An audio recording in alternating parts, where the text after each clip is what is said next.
नमस्कार, मैं सुकेश विश्वास और आप देख रहे हैं नवादेश न्यूज। सरगुजा संभाग में एक बार फिर धान का मुद्दा गरमा गया है, जहां भौतिक सत्यापन के बाद करोड़ों रुपए के धान शॉर्टेज होने का मामला सामने आया है।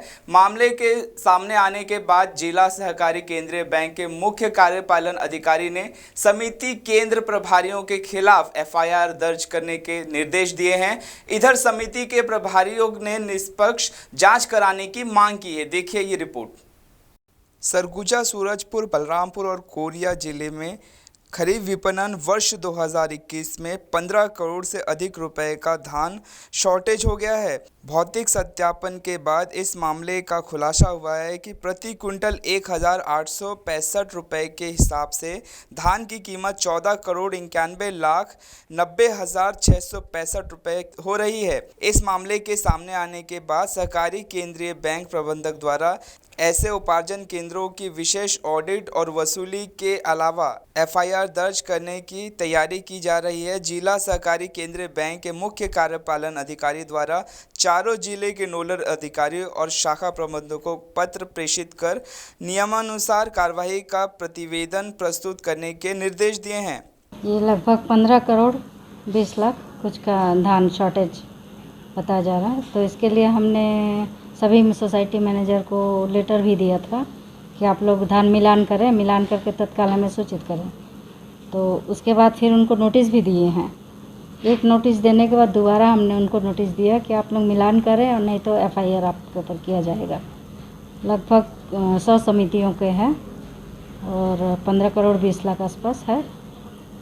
कितने लोगों को नोटिस आपने जारी किया है? 100 लोगों को लगभग। इधर इस मामले के सामने आने के बाद चारों जिले के समिति प्रबंधक लामबंद हो गए हैं। समिति प्रबंधकों का कहना है कि समय पर धान का उठाव नहीं होने की वजह से ऐसी स्थिति निर्मित हुई है। साथ ही धान समिति केंद्रों में बफर स्टॉक के ऊपर धान जमा होने के बाद भी धान का उठाव नहीं किया गया, जिसका ठीकरा अब समिति प्रबंधकों पर फोड़ा जा रहा है। वही नियमों का हवाला देते हुए समिति प्रबंधकों ने कहा कि बम्पर लिमिट के ऊपर धान जाम होने के बाद 72 घंटे के भीतर धान का उठाव हो जाना चाहिए था। बावजूद इसके शासन ने इस ओर ध्यान नहीं दिया है। यही नहीं, समिति प्रबंधकों का यह कहना भी है कि कई समिति केंद्रों में अभी धान जाम पड़ा है। वहीं बारिश के मौसम में धान भीग कर खराब हो रहा है, जबकि धान का उठाव कराने के बजाय समिति केंद्र प्रभारी एवं एफआईआर दर्ज करने के निर्देश भी जारी किए गए हैं।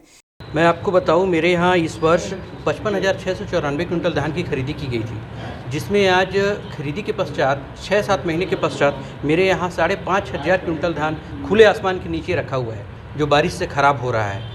इसको ध्यान देने वाला कोई नहीं है, जबकि खरीदी के लिए हमारा त्रिस्तरीय एक अनुबंध होता है, जिसमें मार्कफेड, समिति और बैंक के मध्य ये अनुबंध होता है। मेरे हाथ में अनुबंध है, जिसके कंडिका क्रमांक 2-8 में स्पष्ट लिखा हुआ है कि एजेंट समिति द्वारा खरीदे गए धान का परिवहन विपणन संघ द्वारा एक माह के भीतर या 31/3/2021 तक संपूर्ण रूप से करा लिया जावे। आज 31 ख़त्म होने के बाद आज 5 महीना के बाद मेरा धान खुले आसमान के नीचे रखा हुआ है और बरसात में भीग के ख़राब हो रहा है। धान खरीदी एक समिति प्रबंधक ही नहीं करता है, उसमें हमारे 3-4 कड़ियाँ हैं, जिसमें सहयोग पूरा बैंक का रहता है, डीएमओ का रहता है और समिति का रहता है।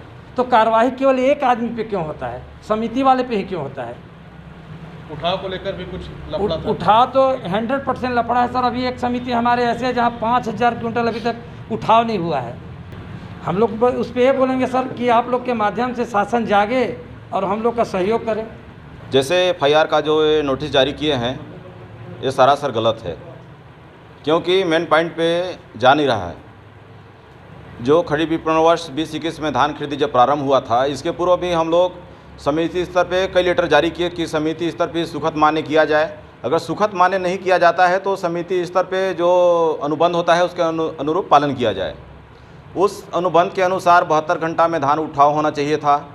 इसके बाद बफर लिमिट दिया गया था कि जितना भी धान खरीदी होता है उसके अंतर्गत जो बैंक से, डीएमओ से जो बफर लिमिट समितियों को मिलता है, उस बफर लिमिट के अंदर ही हमको रखना है धान, बाकी का परिवहन होना चाहिए।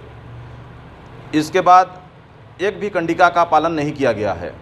इसके वजह से अभी लगभग दिसंबर जनवरी में जो धान खरीदी हुई है, अभी ऐसा दुर्भाग्य है कि आज तक हमारे समितियों में धान पड़ा हुआ है, जिसके कारण ये सुखद और साल्टेज आया है।